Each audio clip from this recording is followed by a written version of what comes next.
share my screen now. So just an overview. Again, starting with a Dilbert cartoon. So I will definitely share these lecture notes so you can see this later. These are the topics that we will quickly go through. I'm not reading them all out, but starting with project risk. Now আমরা সবাই জানি risk কি, risk বলতে কি বোঝায় আমরা সবাই জানি, কিন্তু project risk হচ্ছে আমাদের এখানে মূল আগ্রহ বা আমাদের মূল টপিক হচ্ছে project risk। অন্যান্য রিস্কের সাথে এই রিস্কের একটু তারতম্য আছে। সেটা হচ্ছে an event that if it occurs causes either a positive or negative impact on a project. Okay, so এইখানেই কিন্তু এই বিষয়টা কিন্তু খেয়াল করতে হবে যারা খেয়াল করে শুনছে আমাকে, বিকজ প্রজেক্ট রিস্কের ক্ষেত্রে কিন্তু অন্যান্য রিস্কের থেকে, যেমন অন্যান্য রিস্ক শব্দটা আমাদের জীবনে আমরা ব্যবহার করি with a negative connotation. Risk শব্দটাকে বলতেই আমরা বুঝাই যে এটা একটা চ্যালেঞ্জিং বা এটা একটা বিপজ্জনক বিষয়, আমাদের একটা ঝুঁকি আছে, এবং ঝুঁকিকে সবসময় আমরা একটা নেগেটিভ দৃষ্টিভঙ্গি দিয়ে দেখি। কিন্তু প্রজেক্টের ক্ষেত্রে risk হতে পারে an event that if it occurs causes either a positive or negative impact on a project. আচ্ছা, এখন আমার মনে প্রশ্ন আসতে পারে, আচ্ছা পজিটিভ ইম্প্যাক্ট আনলে এটা আবার কেমন রিস্ক হতে পারে, কিভাবে এটা কি মেনে নেওয়া যায়? ইয়েস, এটাও মেনে নিতে পারি আমরা, বিকজ প্রজেক্ট ম্যানেজমেন্ট হচ্ছে এমন একটা সায়েন্স বা এমন একটা ডিসিপ্লিন যেটার আসল বিষয়টাই হচ্ছে যে what you promise you deliver exactly that, not more not less.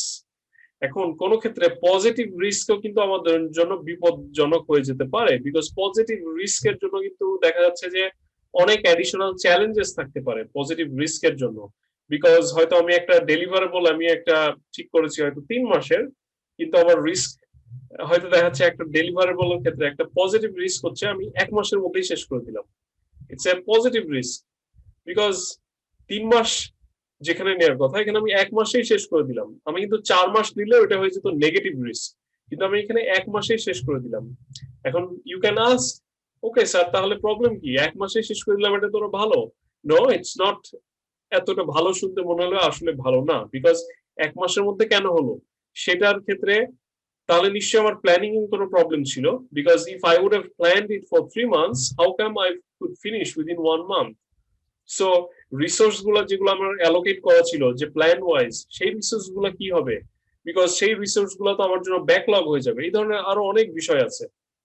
So কি attributes of project risk are this things? First of all uncertainty. Okay Fahim?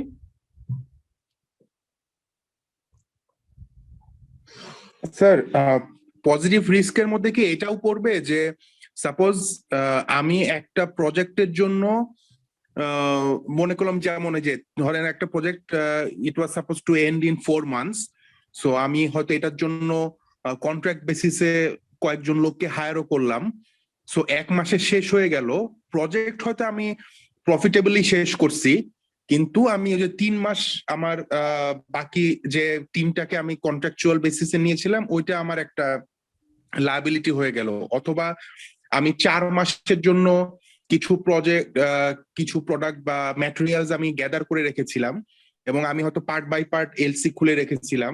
আমি হয়তো এমন ভাবেই একটা প্ল্যানিং ছিল যে আমি ওভার কনজারভেটিভ প্ল্যান করেছিলাম যে আমার প্রজেক্টটা প্রফিটেবিলিটি রেখে সবকিছু রেখে শেষ হয়েছে, বাট ওই ম্যাটেরিয়াল গুলো আমার স্লো মুভিং হয়ে গেল।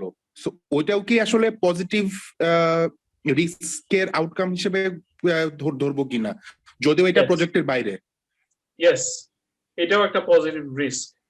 হ্যাঁ, বিকজ প্রত্যেকটা প্রজেক্ট ম্যানেজারের দায়িত্ব হচ্ছে তাকে যে পরিমাণ অর্থ বা তাকে যে পরিমাণ রিসোর্স দেওয়া হবে তাকে ঠিক সেই পরিমাণ রিসোর্স তাকে স্পেন্ড করতে হবে অ্যাকর্ডিংলি, এবং এটা হচ্ছে একটা biggest challenge for project manager.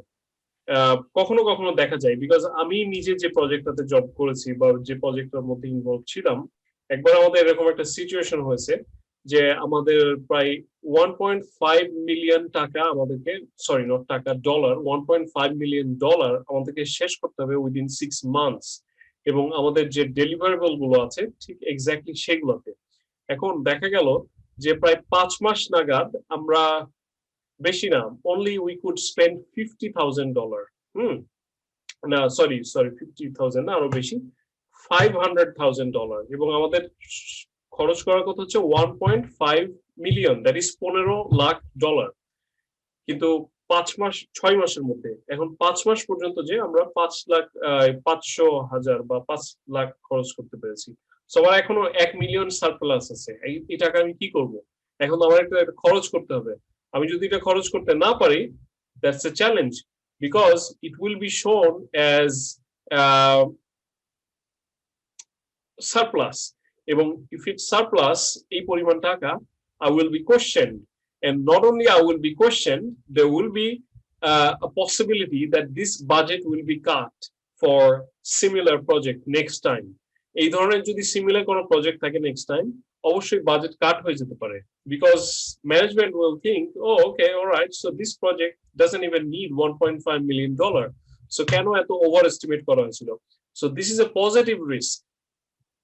So over এস্টিমেশনটাও যেমন একটা রিস্ক, আবার আন্ডার এস্টিমেশনটাও হচ্ছে একটা রিস্ক। ওকে, সো এগুলো আমরা আস্তে আস্তে দেখবো। But I guess you all have understood যে প্রজেক্ট রিস্ক জিনিসটা কি। Unlike other risk, project risk হচ্ছে নাম্বার ওয়ান, সেখানে আনসার্টেনটি থাকবে, which is for any other risk. Number two হচ্ছে এটা পজিটিভ হতে পারে অথবা নেগেটিভ রিস্ক হতে পারে। নাম্বার থ্রি হতে পারে, নাম্বার থ্রি যেটা এটার বৈশিষ্ট্য, সেটা হচ্ছে কজ এন্ড কনসিকুয়েন্স চিন্তা করতে হবে। বিকজ প্রজেক্ট রিস্কের প্রথমে যে বিষয়টা, সেটা আমাকে আগে কজটা খুঁজে বের করতে হবে, যে গোড়াই গলদ, অর্থাৎ কোন জায়গাতে আমার প্রবলেমটা, সেটা খুঁজে বের করতে হবে।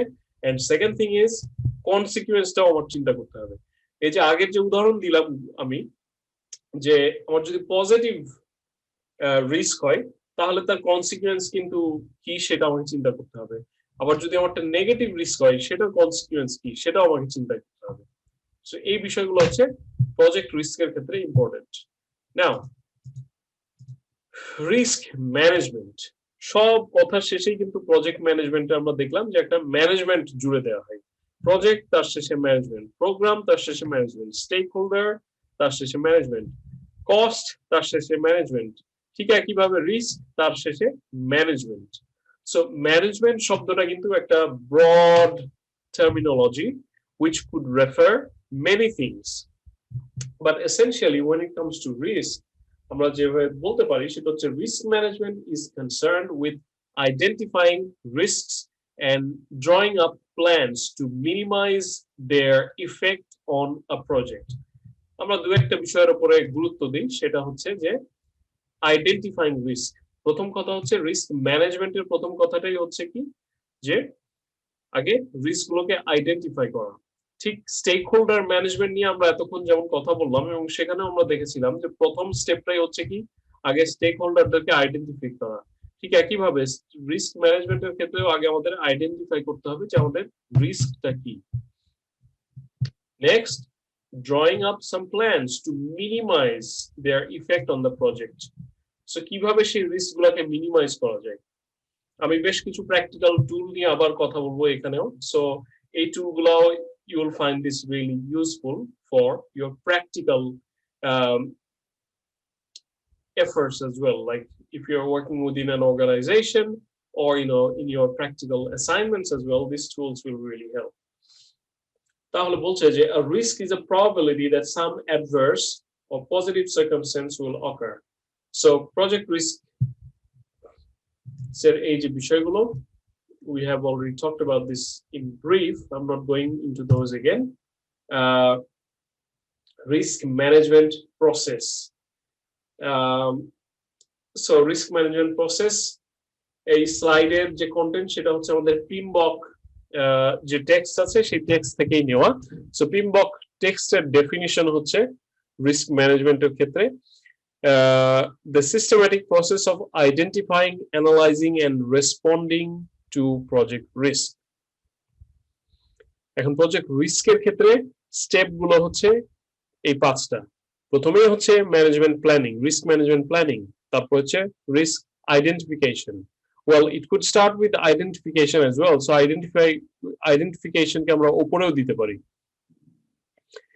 নাম্বার 3 হচ্ছে qualitative and quantitative risk analysis. বেশ কিছু কোয়ালিটেটিভ এবং কোয়ান্টিটেটিভ রিস্ক আমি বেশ কিছু এক্সাম্পল দিব সবাইকে। সো ইউ ক্যান সি যে কোয়ালিটেটিভ রিস্ক কোনটা এবং কোয়ান্টিটেটিভ রিস্ক কোনটা। তারপরে হচ্ছে risk response planning, what would be your risk response planning, and finally risk monitoring and controlling. So এই যে স্টেপ গুলো আছে এই স্টেপ গুলো ফলো করতে হবে। আচ্ছা, এরপরে বেশ অনেকগুলো স্লাইড আছে। এর আগে as I promised যে I will not make this lecture very lengthy. I will try to keep it very short and brief. Although we are heading very close towards time anyway, so I'll just try to be brief. So risk ম্যানেজমেন্টের যে benefit গুলো আছে সেটা তো বলার কোনো অপেক্ষাই রাখে না, বিকজ প্রথমে যে কথাটা আমরা দেখতে পাচ্ছি যে opportunity move from fire fighting to proactive decision making on the project. Can someone explain this line? কেউ কি এটা মর্মটা বুঝতে পারবে যে ফায়ার ফাইটিং কেন বলা হচ্ছে? Firefighting actually a reactive process.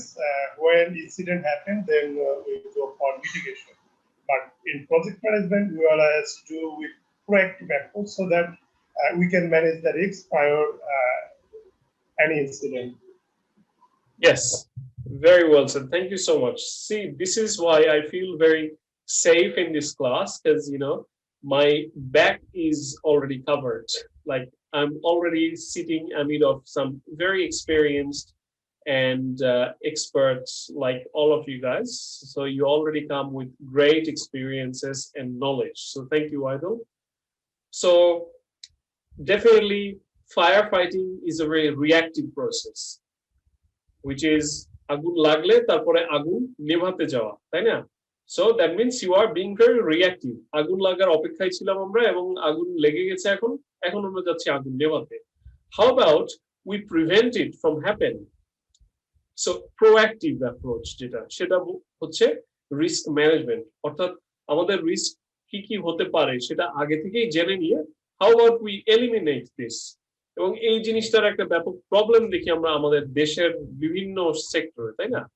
যেটা ওয়েস্টার্ন ওয়ার্ল্ডের আজকে ভালো করার প্রধান কারণটাই হচ্ছে যে because they are not very reactive, বরং তারা হচ্ছে প্রোঅ্যাক্টিভ। আমাদের দেশে যখনই সড়ক দুর্ঘটনা হয় কোনো একটা এলাকায়, সাথে সাথে একটা ডিভাইডার দেওয়া হয় ওখানে, যে এই সড়ক দুর্ঘটনা হলো এবার ডিভাইডার দেওয়া হবে। বা যখনই কোনো একটা বিল্ডিং এ আগুন লাগে তখন সাথে সাথে খুব মানে ফায়ার কমপ্লায়েন্স নিয়ে উঠে পড়ে লাগে, মিডিয়াতে পত্র পত্রিকায় এই বিষয়গুলো নিয়ে খুব উঠে পড়ে জোরে সোরে লাগে। যখনই কোনো দুর্ঘটনা হচ্ছে অথবা কোনো প্রবলেম হচ্ছে সাথে সাথে এটা নিয়ে খুব বেশি করে কর্তৃপক্ষ সবার একটা মানে আলোড়ন তৈরি হচ্ছে। So this are all reactive process এবং এই জায়গাটাতেই হচ্ছে problem, whereas it should always be very proactive. So risk ম্যানেজমেন্টের প্রথম জিনিসটাই হচ্ছে যে not going for firefighting, rather you try to take proactive decision. Risk management যদি থাকে তাহলে ডেফিনেটলি প্রজেক্টের সাকসেসের চান্সটা অনেকখানি বেড়ে যায়, because you can always eliminate all of this risks. এছাড়া তো আর সিম্পল যেগুলো, যেমন improved project schedule and cost performance, stakeholders and team members better understand the nature of the project and helps define the strengths and weaknesses of the project. Okay, why not? Okay, now I will not cover all of these laundry list of all of these things. I'm hoping I will share all of these lecture notes. So these are some good reads for all of you. I'm just trying to save our time.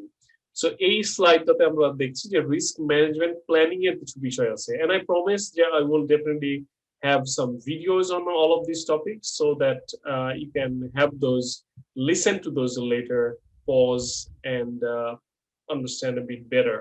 I'm sorry যে আমি একটু quickly এগিয়ে যাচ্ছি because বেশ important কিছু topic এবং বেশ অনেকগুলো জিনিস কভার করতে হচ্ছে।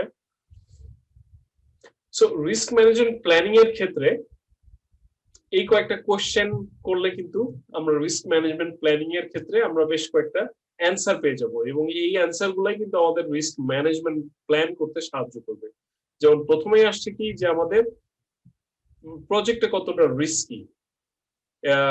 এখন রিস্কি কতটা এটা ডিপেন্ড করছে প্রজেক্টের নেচারের উপরে, because depending on how much human involvement is there, depending on how much technological intervention is there, এই জিনিসটা ভ্যারি করবে। Is it a new technology or something what your organization is familiar with? Do you have past projects to reference? What is the visibility of the project? How big is the project? How important is the project? So এই ধরনের বেশ কিছু question করলেই কিন্তু আমাদের risk management planning এর একটা উপায় পাওয়া যাবে। সো রিস্ক ম্যানেজমেন্ট প্ল্যানের ক্ষেত্রে কিছু এখানে স্ট্রাকচার দেয়া আছে, যে জিনিসটা I would definitely suggest you. এবং রিস্ক ম্যানেজমেন্ট প্ল্যানিং এর ক্ষেত্রে this is not the set in stone structure, you will find different structure in different scholars and different books and different platforms.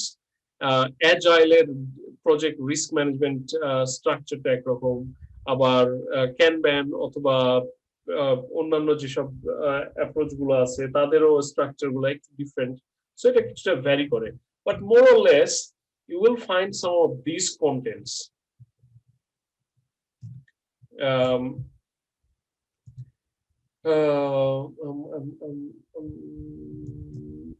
Sir এটা কি সবসময় এরকম না একটা theory অনুযায়ী যে রিস্ক রিস্ক অ্যাকচুয়ালি আসে ডিউ টু কনস্ট্রেন্ট, মানে কনস্ট্রেন্ট এটা নেগেটিভ না, কনস্ট্রেন্ট থাকাটা পজিটিভও এবং নেগেটিভও, বাট রিস্ক অ্যাকচুয়ালি ডেভেলপই হয় কনস্ট্রেন্ট থেকে।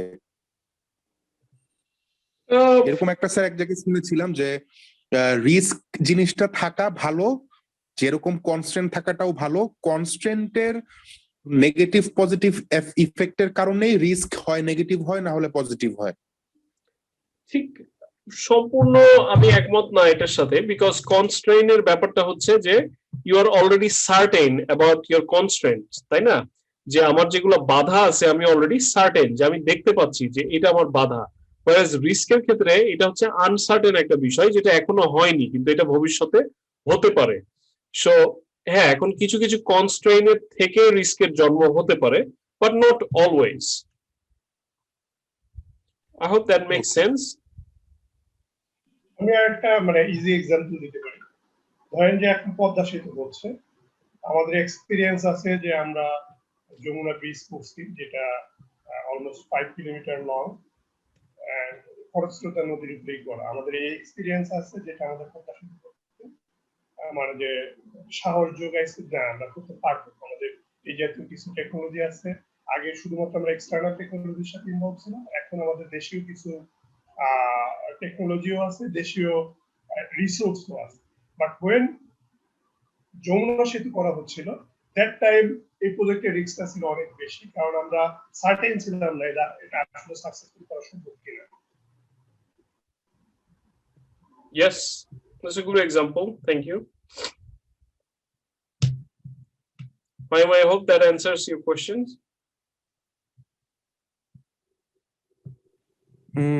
স্যার আমি আসলে চিন্তা করতে পারতেছি না যে কোনো কনস্ট্যান্ট ছাড়া কোনো রিস্ক, মানে because I hard that few years back, so I was always that is in my mind যে হ্যাঁ ঠিক আছে, তার মানে একটা থাম রুল হচ্ছে যে কনস্ট্রেন্টের একটা নেগেটিভ অথবা পজিটিভ এফেক্টের কারণে আসলে রিস্ক হয়। সো আমি যখনই প্রজেক্ট নিয়ে চিন্তা করি বা আপনি এখন যখন বলতেছেন, I am always relating to okay আমার প্রজেক্ট লস হতে পারে কেন, কারণ আমার হয়তো বা বাজেট আমি যেটা ধরেছিলাম ওটা তো কনস্ট্রেন্ট বাজেটই ধরেছিলাম যে হ্যাঁ এরকম। সো আচ্ছা sir, maybe I have the definition of constraint wrong. Constraint বলতে আমি যেটা বুঝি যে আমার কাছে আসলে যাই থাকুক, I don't have anything unlimited, whether it fits my budget or not, whether it fits my people. এমন যদি হতো যে হ্যাঁ আমি একটা প্রজেক্ট একদিনে তুলে ফেলতে পারবো, কারণ আমার কাছে যদি 10 লাখ লোকের ম্যান পাওয়ার থাকে এবং 1000 কোটি টাকা থাকে, বাট আমি আমার কনস্ট্রেন্টের কারণে হয়তো 30 দিনে করতেছি, আমি যদি আমার আরো কনস্ট্রেন্টে কাজটা করি ওটা তো আমি 130 দিনেও করতে পারি অথবা 300 দিনেও করতে পারি। So constraint for me is like I am doing it by knowing that হ্যাঁ আমি আসলে এটার মধ্যেই করতে চাই। সো যখনই আমি আমার ওই লিমিটেশনের থেকে বাড়বো বা কমবো, তখনই আসলে আমার রিস্ক বাড়ে and it has the positive or negative impact. So আমি আসলে স্যার ওইভাবে চিন্তা করতেছি, তো that's why no risk is actually আমার র্যাডারে ওই আপনার কনস্ট্রেন্টের থেকে বাইরে কোনো রিস্ক আমি ইমাজিন করতে মানে কানেক্ট করতে আচ্ছা, পারছি না। আমি একটা এক্সাম্পল দিই, আমার একটা এক্সাম্পল দিই। I get what you're saying because যে হ্যাঁ, আনসার্টেনটি থেকেই একটা কনস্ট্রেন্ট থেকে রিস্কের সূচনা হতে পারে, বিকজ কিন্তু সব ক্ষেত্রে বিষয়টা এরকম না, বিকজ রিস্কের যে ব্যাপারটা হচ্ছে দিস ইজ আনসার্টেন, এবং এবং সেটা হচ্ছে যে এখনো this has N occurred. Let's say যে আমার টিম, আমার প্রজেক্ট টিম সবাই খুব ভালো মতন কাজ করছে, I have a nice team এবং এভরিথিং ইজ গোয়িং ফাইন, তাই না? আমার এখানে কোনো কনস্ট্রেন্ট নেই, এভরিথিং ইজ ফাইন, আমার manpower is okay and everything. এখন ফ্লাইট রিস্ক বলে এক ধরনের রিস্ক আছে, এটাকে বলা হয় ফ্লাইট রিস্ক। হ্যাঁ, ফ্লাইট, FLIGHT, ফ্লাইট রিস্ক মানে হচ্ছে কি যে এমপ্লয়ি হঠাৎ করে পালিয়ে যাওয়া, অর্থাৎ প্রজেক্ট থেকে হঠাৎ করে কেউ চলে যাবে। সো এই যে যারা প্রজেক্ট ম্যানেজার, এদেরকে একটা ফ্লাইট রিস্ক রেজিস্টার করতে হয়, যে কোন কোন এমপ্লয়ির মানে আচার আচরণ দেখে বা তাদের গতিবিধি দেখে বা তাদের ডিপেন্ডিং অন তাদের মোটিভেশন বা ডিপেন্ডিং অন তাদের সিচুয়েশন দেখে একটা ফ্লাইট রিস্ক তাদেরকে আগে থেকেই কিন্তু ম্যানেজমেন্টের কাছে দিতে হয়, যে না আমার মনে হচ্ছে এই যে ছেলেটা আছে বা এই যে মেয়েটা আছে, এ মনে হয় বেশি দিন থাকবে না, এ কিন্তু যে মুহূর্তে চলে যেতে পারে, এবং তাদেরকে এই রিস্কটা কিন্তু রেজিস্টারে আগেই করতে হয়। এখন এর সাথে কিন্তু আনসার্টেনটির কিন্তু কোনো সম্পর্ক নেই, আছে?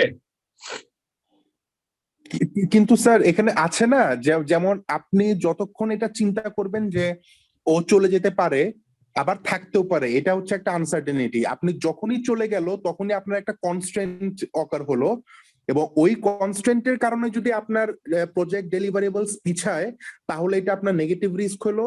আর যদি বাকিরা যদি সাইনার্জি দিয়ে ওইটা কভার আপ করে ফেলে আরো আর্লি, মানে আরেকটু ফাস্ট মুভ করে একটু আর্লি করে ফেলে, তাহলে আপনার জন্য পজিটিভ রিস্ক হলো। Well,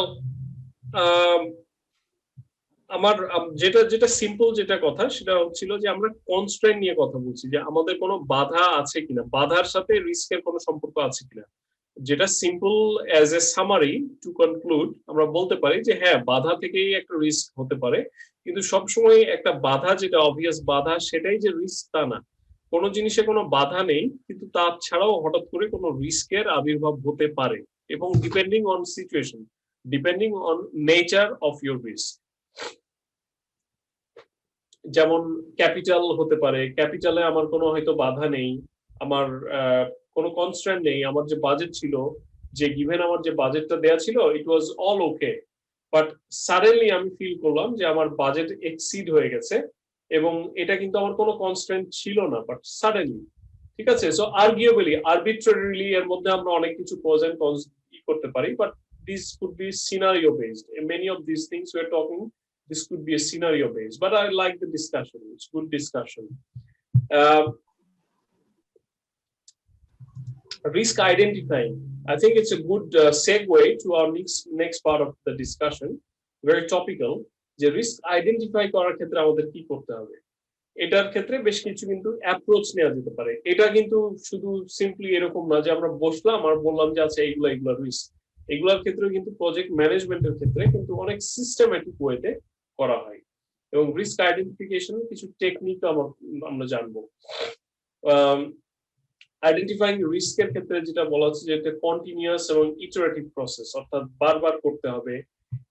What is it and what does it look like? The sooner the better, the more the merrier. এগুলো কিছু থিওরি, অর্থাৎ রিস্ক আইডেন্টিফিকেশন। এখন এইগুলো হচ্ছে কিছু টুল। For those of you listening recorded version, this is really important, যে এই ধরনের বেশ কিছু টুল গুলা ইউজ করা হয় রিস্ক অ্যানালিসিস এর ক্ষেত্রে। ব্রেইনস্টর্মিং, যেটা আমরা খুব সহজেই বুঝতে পারছি যে একসাথে বসে ব্রেইনস্টর্ম করা যে কি কি ধরনের রিস্ক হতে পারে। চেকলিস্ট একটা হতে পারে, যে আমার একটা চেকলিস্ট তৈরি করে সেই চেকলিস্টে আমি একটা একটা করে টিক দিয়ে দিয়ে আমি কভার করছি, এবং সেখানে যদি কোনোটা আমি কভার করতে না পারি সেটাকে আমি সার্কেল করে রাখবো যে হ্যাঁ ঠিক আছে, এটা আমার একটা পটেনশিয়াল রিস্ক হতে পারে।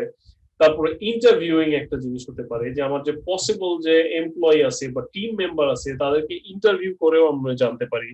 আমরা SWOT অ্যানালিসিস করতে পারি, আমরা ডেলফি টেকনিক করতে পারি, আমরা ডায়াগ্রামিং টেকনিক করতে পারি, cause and effect, flow chart, influence diagram, এই ধরনের বেশ কিছু জিনিস আমরা কিন্তু করতে পারি।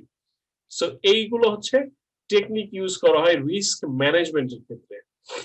এবারে আমি দেখাবো যে কিছু এক্সাম্পল, যে রিস্ক এবং রিস্কের টাইপ গুলো যেগুলো নিয়ে আমরা কথা বলছিলাম, এগুলো হচ্ছে কিছু এক্সাম্পল দেওয়া আছে এখানে। যে রিস্ক টাইপ, যেমন technology, the database used in the system cannot process as many transactions per second as expected. Software components that should be reused contain defects that limit their functionality. People এর ক্ষেত্রে হতে পারে, organisational ক্ষেত্রে পারে, tools এর ক্ষেত্রে হতে পারে, কিছু রিকোয়ারমেন্টের ক্ষেত্রে হতে পারে, কিছু এস্টিমেশনের ক্ষেত্রে হতে পারে। সেই ধরনের কিছু রিস্কের কিছু রেজিস্টার তৈরি করতে হবে, এবং সেই রিস্ক রেজিস্টারে এগুলো সব কিছু আমাকে কিন্তু লগ করতে হবে। সরি, সফটওয়্যার রিস্ক, সফটওয়্যার ক্ষেত্রে কি কি ধরনের রিস্ক হতে পারে। সো প্রথমে আগে আমি রিস্কের হেডিংটা দিলাম, তারপরে এর এফেক্টটা কোন জায়গায় হতে পারে, এটা কি শুধু প্রজেক্টে না প্রোডাক্টে হতে পারে না ওভারঅল বিজনেসে, এবং সেটার ডেসক্রিপশন। সে এইভাবে করে কিছু রিস্ক রেজিস্টার তৈরি করতে হবে। রিস্ক অ্যানালিসিস, রিস্ক গুলোকে আইডেন্টিফাই করে সেগুলোকে আবার অ্যানালিসিস করা যেতে পারে, যে কিভাবে এগুলোকে এলিমিনেট করতে পারি আমরা। আরো কিছু এক্সাম্পল দিই। অ্যানালাইজিং রিস্ক, যেমন এগুলোকে বলা হয় কোয়ালিটেটিভ রিস্ক। আমরা যখন রিস্ক আইডেন্টিফাই করতে যাচ্ছি, এর আগে আমরা বলেছিলাম যে কোয়ালিটেটিভ হতে পারে আবার কোয়ান্টিটেটিভ হতে পারে। সো কোয়ালিটেটিভ রিস্কের ক্ষেত্রে সাবজেক্টিভ এবং এডুকেটেড গেস হতে পারে, আবার সেখানে হাই, মিডিয়াম, লো, রেড, ইয়েলো, গ্রিন, এভাবে করে বিভিন্ন ভাবে সেগুলোকে কিন্তু আইডেন্টিফাই করা যেতে পারে, র্যাঙ্কিং করা যেতে পারে in order of. So qualitative risk হতে পারে এগেন পারফরমেন্স, কোয়ালিটেটিভ রিস্ক হতে পারে আমার মোটিভেশন, কোয়ালিটেটিভ রিস্ক হতে পারে এমন কোনো ইনট্যাঞ্জিবল জিনিস যেগুলোকে আমরা ছুতে পারি না, যেগুলোকে আমরা ধরতে পারছি না, এবং সেগুলোর ইফেক্ট গুলা আমরা দেখতে পাচ্ছি হয়তো এটা মোর ইন্টারনাল। এই ধরনের কিছু কোয়ালিটেটিভ কিছু ফ্যাক্টর হতে পারে। নলেজ আমার একটা রিস্ক হতে পারে, যেটা কোয়ালিটেটিভ রিস্ক। সেগুলোকে আমরা কোয়ালিটি দিয়ে আমরা করবো, এটাকে আমরা কোয়ান্টিফাই করতে পারবো না।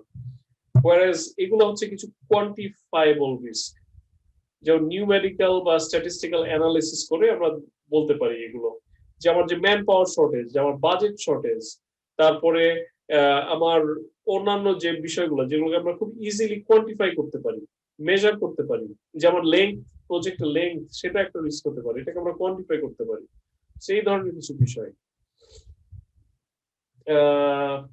সেখানে পরে আর বেশ কিছু অ্যানালিসিস, কিছু এক্সাম্পল দেওয়া আছে for you, so please go through all of this. Risk analysis এর বেশ কিছু এখানে এক্সাম্পল দেওয়া আছে। রিস্ক আইডেন্টিফাই করার পরে এই ধরনের কিন্তু একটা প্রবাবিলিটি বা একটা ইম্প্যাক্ট অ্যানালিসিস করা যেতে পারে রিস্ক গুলোকে নিয়ে, এবং সেটার ইউ হ্যাভ টু আর্ন, বের করতে হবে কি ইভি। ইভি নিয়ে এর আগে খুব শর্টে আমরা কথা বলেছিলাম এক্সিকিউশন, গত সপ্তাহের আগের সপ্তাহে যখন আমরা এক্সিকিউশন নিয়ে কথা বলছিলাম। এক্সপেক্টেড ভ্যালু প্রত্যেকটা জিনিসের আমাকে বের করতে হয় একটা প্রজেক্টের। সো রিস্কের যদি আমরা কোনো কিছু আইডেন্টিফাই করি, আমরা এভাবে করে নাম্বার অফ রিস্ক লাইক 1, 2, 3 এবং সেটার প্রবাবিলিটি অফ অকারেন্স কতখানি দেখার পরে প্রত্যেকটার আবার ইম্প্যাক্ট মেজারমেন্ট করে আমরা এটা এক্সপেক্টেড ভ্যালু মেজার করতে পারি, অর্থাৎ প্রত্যেকটা রিস্কের। সো রিস্ক 1, 2, 3 এবার যদি আমরা 4-5টা রিস্ক আইডেন্টিফাই করে থাকি এবং পরবর্তীতে এইগুলোর আবার আমাদের ইম্প্যাক্ট এবং এক্সপেক্টেড ভ্যালুটাকে আমরা এভাবে করে মেজার করতে পারি। This is a lot, guys. আমার মনে হয় যে this is, if you are looking at this for the first time, this is a lot. But I know যারা আগে এগুলা নিয়ে কাজ করছে বা প্রজেক্ট ম্যানেজার হিসেবে কাজ করছে, এক্সপেরিয়েন্স, তাদের জন্য খুব বেশি মানে খুব কঠিন কোনো বিষয় না, বা not new. But for definitely for those who are like full-time students and you're getting exposed to this for the first time, this is definitely a lot to take on. But again, I'm here to help you. So কারো যদি বুঝতে কোনো সমস্যা হয়, please feel free to make an appointment with me and discuss with me in private. I'm more than happy to discuss. আমাকে একটু দ্রুত গতিতে আর কি ঝড়ের গতিতে একটু আগাতে হলো, বেশ কিছু টপিক আমাদেরকে যেহেতু কভার করতে হচ্ছে সেই জন্য।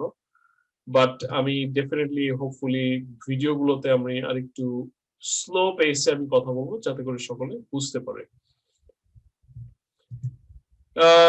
Risk response planning, project management বা প্রজেক্ট ম্যানেজারের জবটা কিন্তু আসলে খুব ঝামেলার job.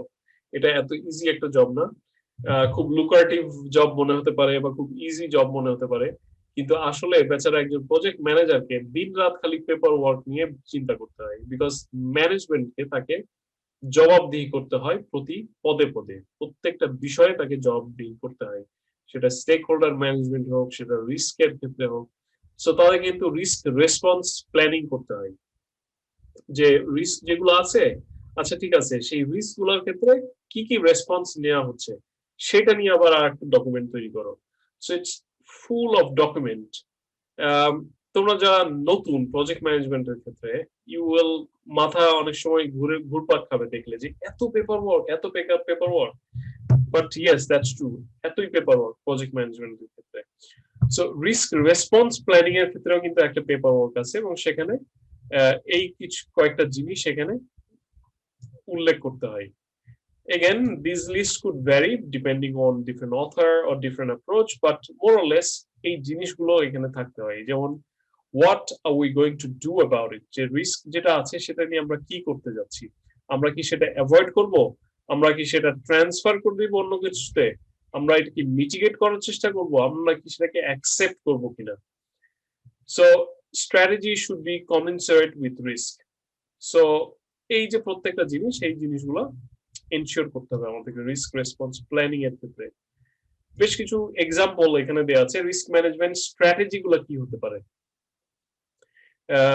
Just again for example, যেমন প্রথমে বলা হচ্ছে যে অর্গানাইজেশনাল ফাইন্যান্সিয়াল প্রবলেম, এটা যদি একটা রিস্ক হয় কি করতে পারি আমরা। Prepare a briefing document for senior management showing how the project is making a very important contribution to the goals of the business. এখানে সিম্পলি প্রজেক্টের ইম্পর্টেন্সটাকে যদি তুলে ধরা হয় তাহলে এই রিস্কটাকে আমরা এলিমিনেট করতে পারি, বিকজ আমরা প্রজেক্টের ইম্পর্টেন্সটা যদি ম্যানেজমেন্ট বোঝাতে পারি, ডেফিনেটলি তারা তখন সেটাতে হয়তো এগ্রি করবে। সো লাইকওয়াইজ এখানে আরো বেশ কিছু অ্যাপ্রোচ দেওয়া আছে, বেশ কিছু এক্সাম্পল দেওয়া আছে, স্ট্র্যাটেজি দেওয়া আছে। This are all for you to explore.